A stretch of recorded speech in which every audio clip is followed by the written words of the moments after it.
কাতলা মাছের কালিয়া, ভাপা, ঝাল সব রকম তো করে খেয়ে দেখেছেন। একবার দই কাতলা বানিয়ে খেয়ে দেখুন, অসাধারণ লাগবে খেতে।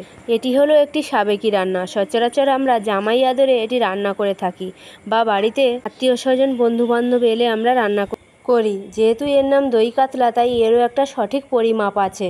সঠিক পরিমাণে দই না নিলে আবার বেশি টক হয়ে যাবে, তখন খেতে কিন্তু অন্যরকম লাগবে। আরও কিছুটা ডিপেন্ড করে মাছের উপর, মাছ কতটা ফ্রেশ এবং টাটকা। আজকে আমি মাছ কিনে কিন্তু সম্পূর্ণ ঠকে গেছি। কাতলা মাছ সম্পূর্ণ সাদা হলে বুঝবেন মাছটা একদম ফ্রেশ। আমার কিন্তু এখানে মাছটা লাল লাল ছিল, তাই মাছটা আমার ফ্রেশ হয়নি। যাই হোক, চলুন কাজের কথা বলি। মাছটাকে ভালো করে নুন হলুদ মিশিয়ে নিয়ে কড়াইতে তেল গরম করে এবারে দিয়ে দিলাম মাছগুলো একে একে ভাজতে। চলুন দেখে নিই এখানে কি মশলা লাগছে। আমি যেহেতু গোটা মশলা আপনাদেরকে দেখাইনি, তাই বলে দিলাম। আদা রসুন পেঁয়াজ টমেটো মিক্সিতে পেস্ট করে নিয়েছি, আর বেরেস্তার জন্য নিয়ে নিয়েছি পেঁয়াজ। চলুন এবার পেঁয়াজের বেরেস্তাটা ভালো করে ভেজে বাদামি কালারের হয়ে গেলে তুলে নেব পেঁয়াজের বেরেস্তাটা। এইবার পেঁয়াজ ভাজা ওই তেলে একটু তেজপাতা আর গোটা গরম মশলা ফোড়নে দেব।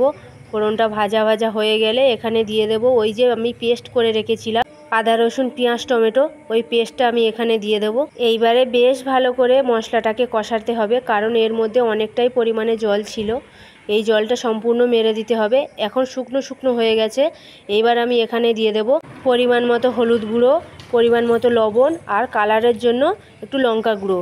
এখানে তোমরা কাঁচা লঙ্কাও ব্যবহার করতে পারো, আমি কাঁচা লঙ্কা ব্যবহার করিনি, সম্পূর্ণ গুঁড়ো লঙ্কাতেই আমি রান্নাটা করছি। এবার মশলাটা কষাতে কষাতে দেখো মশলা থেকে হালকা পরিমাণে তেল ছেড়ে এসছে। এখন আমি দিয়ে দেবো ওই যে দই আর কাজু আমি মিক্সিতে ঘুরিয়ে রেখেছিলাম, ওটা এখন দিয়ে দেবো এখানে।